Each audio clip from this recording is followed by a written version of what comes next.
Selamat datang di Siska, simulasi krisis kesehatan. Tempat kita belajar tentang kesehatan reproduksi dan mencegah kekerasan berbasis gender. Halo teman-teman, aku Siska. Aku di sini untuk jadi teman kalian, supaya kita bisa saling menjaga, saling memahami, dan tumbuh jadi generasi yang kuat dan peduli. Wah, ada apa ini?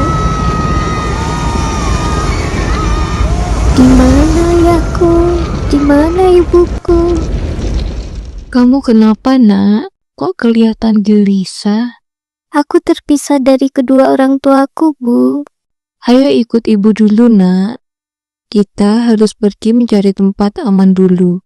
Ayah ibumu pasti baik-baik saja. Tidak, Bu.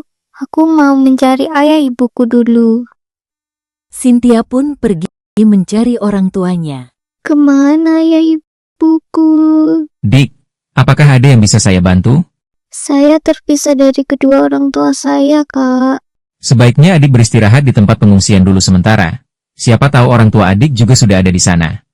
Baik, Kak. Di tenda pengungsian, Aku mau buang air kecil. Di mana ya toiletnya? Cynthia keluar dari tenda pengungsian dan mencari toilet darurat. Di depan toilet terdapat beberapa pemuda yang menggodanya. Mau kemana adik cantik?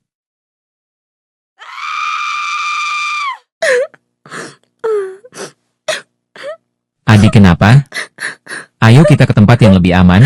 Kita ke tenda kesehatan. Siapa namamu, Nak? Apa yang terjadi? Jangan takut ya. Di sini aku akan bantu kamu. Pelecehan seksual yang dialami oleh seorang anak perempuan pada saat gempa bumi Palu. Mulai dari percobaan pemerkosaan hingga pengintipan di kamar mandi. Teman-teman, apakah kalian ingat kejadian pelecehan seksual yang dialami seorang anak perempuan pada saat gempa di Palu? Itu adalah salah satu contoh kekerasan berbasis gender. Kekerasan berbasis gender adalah tindakan yang menyakiti atau memperlakukan seseorang dengan buruk, hanya karena mereka adalah laki-laki atau perempuan. Kekerasan berbasis gender adalah kekerasan yang terjadi karena perbedaan gender. Apa saja, Bu, kekerasan berbasis gender terhadap anak? Bentuk kekerasan berbasis gender terhadap anak dapat berupa kekerasan fisik, kekerasan psikis, kekerasan seksual, dan penelantaran anak.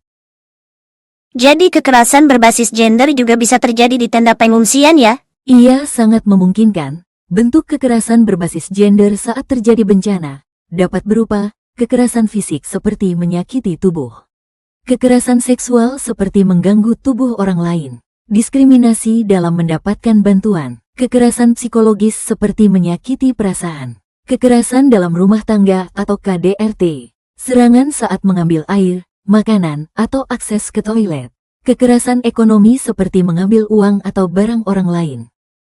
Lalu apa saja dampaknya? Dampak secara fisik dapat berupa luka ringan hingga berat, kehamilan tidak diinginkan, dan penyakit menular seperti HIV atau AIDS.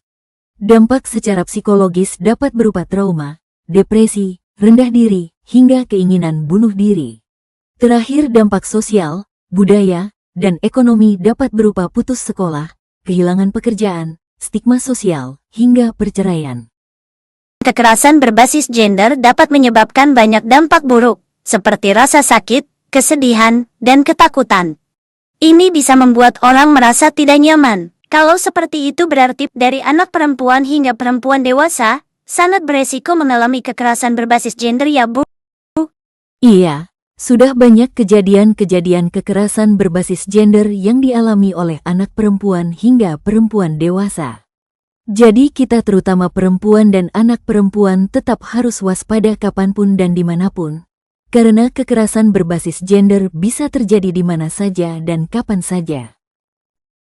Betul sekali. Tidak ada seorang pun yang boleh melihat dan menyentuh area pribadimu, mulut, dada, kemaluan, bokong. Kita juga tidak boleh menyentuh atau melihat area pribadi orang lain. Karena diri kita berharga. Apa yang harus dilakukan jika mengalami kekerasan berbasis gender? Berteriak dan berlari ke tempat yang aman untuk meminta bantuan. Melawan dan menjauhi orang tersebut. Melaporkan ke orang tua atau orang dewasa yang ada di sekitar. Ada banyak tempat yang bisa membantu, salah satunya pusat layanan kesehatan dan organisasi yang peduli pada perempuan dan anak, seperti SAPA atau Sahabat Perempuan dan Anak. Ayo ibu akan lihatkan kamu tas siaga. Tas ini berisi barang-barang yang harus dipersiapkan sebelum bencana. Ada sarung, perlengkapan mandi, pembalut wanita, celana dalam wanita, sandal jepit, selimut, senter, peluit dan lain-lain. Kita semua harus mempersiapkan semua ini untuk menghadapi bencana. Dengan dukungan yang tepat, kita dapat meningkatkan kesehatan mental dan kesejahteraan dalam situasi darurat. Mari kita bersama-sama menciptakan ruang aman bagi semua.